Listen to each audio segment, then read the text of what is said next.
ಯಾವ್ದು ಬ್ಯಾಡ್ ಯಾವ್ದು ಅಂತ ನೀವ್ ಹೂ ಅಂದಿದ್ರೆ ನಂಗೆ ಬರೀ 1 ನಿಮಿಷ ಕೊಡಿ. ನಿಮ್ ಮೈಂಡ್ ಹೇಗೆ ಗುಡ್ ನ ಬ್ಯಾಡ್ ಮಾಡುತ್ತೆ ಅದೇ ಬ್ಯಾಡ್ ನ ಗುಡ್ ಮಾಡುತ್ತೆ ಅಂತ ತೋರಿಸ್ತೀನಿ. ಇದಕ್ ನೀವ್ ಆನ್ಸರ್ ಮಾಡಿ. ಸುಳ್ಳು ಹೇಳೋದು ಗುಡ್ಡ ಬ್ಯಾಡ? ಫ್ರೆಂಡ್ ನ ಕಷ್ಟದಿಂದ ಸೇವ್ ಮಾಡೋಕೆ ಸುಳ್ಳು ಹೇಳಿದ್ರೆ ಹೀರೋ ಅಂತೀವಿ, ಅದೇ ಲಾಸ್ ಇಂದ ಸೇವ್ ಆಗೋಕೆ ಒಂದು ಕಂಪನಿ ಸುಳ್ಳು ಹೇಳಿದ್ರೆ ಫ್ರಾಡ್ ಅಂತೀವಿ. ಯಾಕೆ? ಇದೊಂದೇ ವಿಷಯ ಅಲ್ಲ, ಈ ಕ್ವೆಶ್ಚನ್ಸ್ ನೋಡಿ ತುಂಬಾ ಇಂಟ್ರೆಸ್ಟಿಂಗ್ ಇದೆ. ವಿಡಿಯೋನ ಪಾಸ್ ಮಾಡಿ ಆನ್ಸರ್ ಮಾಡಿ. ಹೇಗ್ ನಿಮ್ ಮೈಂಡ್ ಬಟ್ ಅಂತ ಡಿಸಿಷನ್ ಚೇಂಜ್ ಮಾಡಿಸುತ್ತೆ ಅಂತ ಅಬ್ಸರ್ವ್ ಮಾಡಿ. ಇದಕ್ಕಿಂತ ಡಿಫ್ರೆಂಟ್ ಆನ್ಸರ್ ಬಂದ್ರೆ ಕಾಮೆಂಟ್ ನಲ್ಲಿ ನನಗೆ ಹೇಳಿ. ನೋಡಿದ್ರಲ್ಲ, ಆಕ್ಷನ್ ಸೇಮೇ ಇತ್ತು, ಆದ್ರೆ ಕಾಂಟೆಕ್ಸ್ಟ್ ಚೇಂಜ್ ಆದ ತಕ್ಷಣ ಗುಡ್ ಬ್ಯಾಡ್ ಹೇಗ್ ಚೇಂಜ್ ಆಯ್ತು ಅಂತ. ಅದಕ್ಕೆ ಅನ್ಸುತ್ತೆ ಶೇಕ್ಸ್ಪಿಯರ್ ಹೇಳಿದ್ದು, there is nothing either good or bad, but thinking makes it so ಅಂತ. ಅಯ್ಯೋ, ಲೈಫ್ ನಲ್ಲೆಲ್ಲ ಕೆಟ್ಟದೇ ಆಗ್ತಿದೆ, ಅದಕ್ಕೆ ಏನು ಅಚೀವ್ ಮಾಡಕ್ ಆಗ್ತಿಲ್ಲ ಗೊತ್ತಾ ಅನ್ನೋ ವೀಕ್ ಮೈಂಡ್ ಸೆಟ್ ನಮ್ಮನ್ನ ಪ್ರತಿ ದಿನ ಹಾಳ್ ಮಾಡೋದು. ಇನ್ನ ಬರೀ 5 ನಿಮಿಷದಲ್ಲಿ ಈ ತರ ವೀಕ್ ಮೈಂಡ್ ಸೆಟ್ ನ ಹೇಗ್ ಬ್ರೇಕ್ ಮಾಡೋದು ಅಂತ ಪ್ರೂಫ್ ಸಮೇತ ನಿಮಗೆ ಹೇಳ್ತೀನಿ. ಹಾಯ್, ನಾನ್ ಚೈತ್ರ. ಇಮ್ಯಾಜಿನ್ ಮಾಡ್ಕೊಳ್ಳಿ, ಒಬ್ಬನ್ ಕೆಲ್ಸ ಹೋಯ್ತು, ಬ್ಯಾಡ್ ಅಲ್ವಾ? ಅದೇ ಕೆಲ್ಸ ಹೋಗಿದ್ ಬೇಜಾರ್ನಲ್ಲಿ ಅವನು ಬಿಸ್ನೆಸ್ ಸ್ಟಾರ್ಟ್ ಮಾಡಿ ಒಳ್ಳೆ ದುಡ್ಡು ಮಾಡಿದ್ರೆ ಆಗ ಕೆಲ್ಸ ಹೋಗಿದ್ದೆ ಗುಡ್ ಅಂತೀರಾ ಅಲ್ವಾ? ಈಗ ಹೋಗ್ತೀರಾ, ಲೈಫ್ ಅಲ್ಲಿ ಗುಡ್ ಬ್ಯಾಡ್ ಏನು ಇಲ್ಲ, ಇಟ್ಸ್ ಜಸ್ಟ್ ಅಬೌಟ್ ಪರ್ಸ್ಪೆಕ್ಟಿವ್ ಅಂತ. ಹೌದು, ನಮ್ ಪರ್ಸ್ಪೆಕ್ಟಿವ್ ನಮ್ ರಿಯಾಲಿಟಿ ಆಗೋದು. ಅದ್ ಹೇಗೆ ಅಂತ ನಾನ್ ಹೇಳ್ತೀನಿ, ಬಟ್ ನೀವ್ ಇದಕ್ ಆನ್ಸರ್ ಮಾಡಿ. 1 ವರ್ಷ ಪೂರ ಓಪನೇ ಮಾಡದೇ ಇರೋ ಟೆಕ್ಸ್ಟ್ ಬುಕ್ಸ್ ನ ಒಂದೇ ರಾತ್ರಿನಲ್ಲಿ ಓದಿ ಪಾಸ್ ಆಗ್ತೀವಲ್ಲ, ಹೇಗೆ? ಅದೇ ಒಂದೊಂದ್ ಸಾರಿ ಚೆನ್ನಾಗ್ ಪ್ರಿಪೇರ್ ಆಗಿದ್ರು ಟೆನ್ಷನ್ ಇಂದ ತಪ್ಪ ಆನ್ಸರ್ಸ್ ಬರ್ತೀವಲ್ಲ, ಯಾಕೆ? ಇದನ್ನ ಈ ಶಾಕಿಂಗ್ ಎಕ್ಸ್ಪೆರಿಮೆಂಟ್ ಎಕ್ಸ್ಪ್ಲೈನ್ ಮಾಡುತ್ತೆ, ಕೇಳಿ. ಸ್ಟ್ಯಾನ್ಫೋರ್ಡ್ ಯೂನಿವರ್ಸಿಟಿಯ ಪ್ರೊಫೆಸರ್ ಆಲಿಯಾ ಕ್ರಮ್ ಒಂದ್ ಗ್ರೂಪ್ ಗೆ ಸ್ಟ್ರೆಸ್ ತುಂಬಾ ಒಳ್ಳೇದು ಅಂತಾರೆ, ಇನ್ನೊಂದ್ ಗ್ರೂಪ್ ಗೆ ಸ್ಟ್ರೆಸ್ ತುಂಬಾನೇ ಕೆಟ್ಟದು ಅಂತ ಹೇಳ್ತಾರೆ. ಸ್ಟ್ರೆಸ್ ನ ಗ್ರೋತ್ ಗೆ ಹೆಲ್ಪ್ ಮಾಡುತ್ತೆ ಅಂತ ನಂಬಿದ ಜನ ಸ್ಟ್ರೆಸ್ಫುಲ್ ಸಿಚುಯೇಷನ್ಸ್ ಅಲ್ಲೂ ಪಾಸಿಟಿವ್ ಆಗಿ ಬಿಹೇವ್ ಮಾಡ್ತಾರೆ. ಆಮೇಲೆ ಅವ್ರಿಗೆ ಎಷ್ಟೇ ಸ್ಟ್ರೆಸ್ ಕೊಟ್ರು ಅವ್ರ ಬಾಡಿಗಾಗ್ಲಿ ಮೈಂಡ್ ಗಾಗ್ಲಿ ಏನು ಅಫೆಕ್ಟೇ ಆಗಲ್ಲ.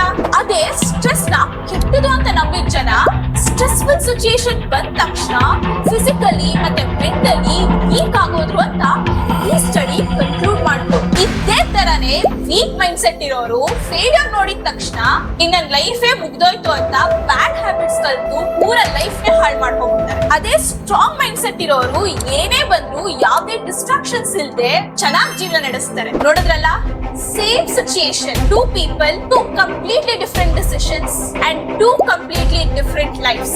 That's the power of your perspective. ನಮ್ ರಿಯಾಕ್ಷನ್ ನಮ್ ರಿಯಾಲಿಟಿ ಆಗೋದು. ಎಕ್ಸ್ಪರ್ಟ್ಸ್ ಯಾವಾಗ್ಲೂ ಒಂದು ಫೇಮಸ್ ಕತೆ ಹೇಳ್ತಾರೆ. ಆ ಕತೆನಲ್ಲಿ ರಾಮಪ್ಪ ಅನ್ನೋನು ಪ್ರೀತಿಯಿಂದ ಒಂದು ಕುದುರೆ ಸಾಕಿರ್ತಾನೆ. ಆದ್ರೆ ಒಂದಿನ ಆ ಕುದುರೆ ಓಡ್ ಹೋಗುತ್ತೆ. ಊರಿನ ಜನ ಎಲ್ಲ ಅಯ್ಯೋ ಎಂತ ಕೆಟ್ಟ ವಿಧಿ ಪಾಪ ರಾಮಪ್ಪ ಅಂತಾರೆ. ಸ್ವಲ್ಪ ದಿನ ಬಿಟ್ಟು ಆ ಕುದುರೆ ಇನ್ನು 5 ಕುದುರೆನ ಫ್ರೆಂಡ್ಸ್ ಮಾಡ್ಕೊಂಡು ರಾಮಪ್ಪನ ಹತ್ರನೇ ಬರ್ತವೆ. ಈಗ ಜನ ಹೇಳ್ತಾರೆ, ವಾಹ್ ಎಂತ ಒಳ್ಳೆ ಅದೃಷ್ಟ ರಾಮಪ್ಪ.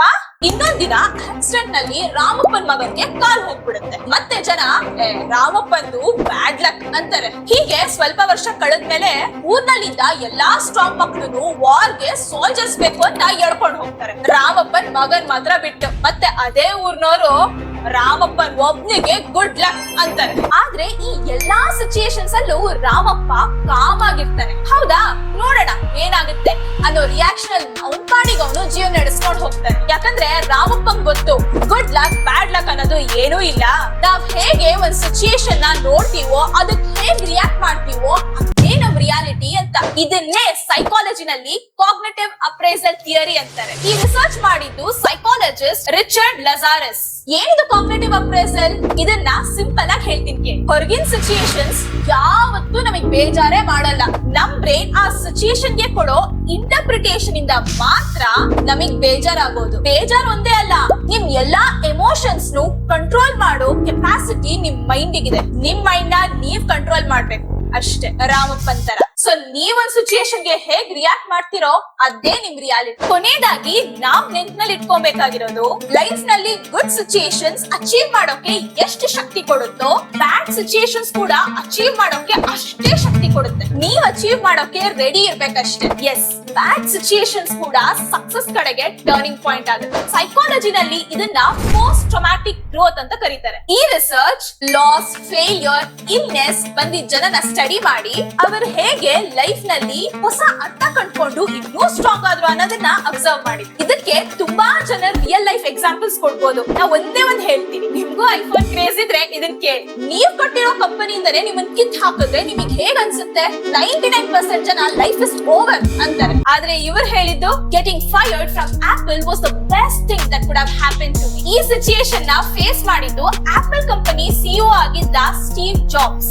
ಆಪಲ್ ಇಂದ ಅವ್ರನ್ನ ತೆಗೆದು ಹಾಕಿದಾಗ ಅವರು ವೀಕ್ ಆಗದೆ ಚಾಲೆಂಜಿಂಗ್ ಇಂದ ಎಷ್ಟೊಂದು ಚಿಕ್ಕ ಚಿಕ್ಕ ಕಂಪನೀಸ್ ಕಟ್ತಾರೆ. ಆ ಚಿಕ್ಕ ಕಂಪನೀಸ್ ಇಂದ ಇನ್ನೂ ನಾಲೆಜ್ ಗೈನ್ ಮಾಡ್ಕೊಂಡು ಮತ್ತೆ ಅವ್ರ ಆಪಲ್ ನ ರೀಜಾಯ್ನ್ ಆದಾಗ ಅವರು ಇಂಟ್ರೊಡ್ಯೂಸ್ ಮಾಡೋ ಟೆಕ್ನಾಲಜೀಸ್ ಹಿಸ್ಟ್ರಿನೇ ಕ್ರಿಯೇಟ್ ಮಾಡೋದು. ಈ ಎಲ್ಲಾ ರಿಸರ್ಚ್ ರಿಯಲ್ ಟೈಮ್ ಎಕ್ಸಾಂಪಲ್ಸ್ ಇಂದ ಹೌದು ಲೈಫ್ ನಲ್ಲಿ ರೈಟ್ ಮೈಂಡ್ ಸೆಟ್ ಒಂದಿದ್ರೆ ಸಾಕು, ಗುಡ್ ಬ್ಯಾಡ್ ಸಿಚುಯೇಷನ್ಸ್ ನ ಈಸಿಯಾಗಿ ಹ್ಯಾಂಡಲ್ ಮಾಡಬಹುದು ಅಂತ ನಿಮಗೆ ಅನ್ಸಿದ್ರೆ ವಿಡಿಯೋಗೆ ಒಂದು ಲೈಕ್ ಕೊಡಿ. ನೆನ್ಪಿರ್ಲಿ, ಇವತ್ತಿನ ಪವರ್ಫುಲ್ ಮಂತ್ರ right mind set, good mind set ಅಲ್ಲ. ಯಾಕಂದ್ರೆ ಗುಡ್ ಅನ್ನೋದು ನಮ್ಮನ್ನ ಹೇಗ್ ವೀಕ್ ಮಾಡುತ್ತೆ ಅಂತ ನೆಕ್ಸ್ಟ್ ವಿಡಿಯೋದಲ್ಲಿ ಹೇಳಿ. ಮಿಸ್ ಮಾಡಬಾರ್ದು ಅಂದ್ರೆ ಚಾನೆಲ್ ನ ಈಗಲೇ ಸಬ್ಸ್ಕ್ರೈಬ್ ಮಾಡಿ, ಇದೇ ತರ ಇನ್ಫಾರ್ಮೇಟಿವ್ ಕಾಂಟೆಂಟ್ ನ ಸಪೋರ್ಟ್ ಮಾಡಿ. ಖುಷಿಯಾಗಿ ಬಾಯ್.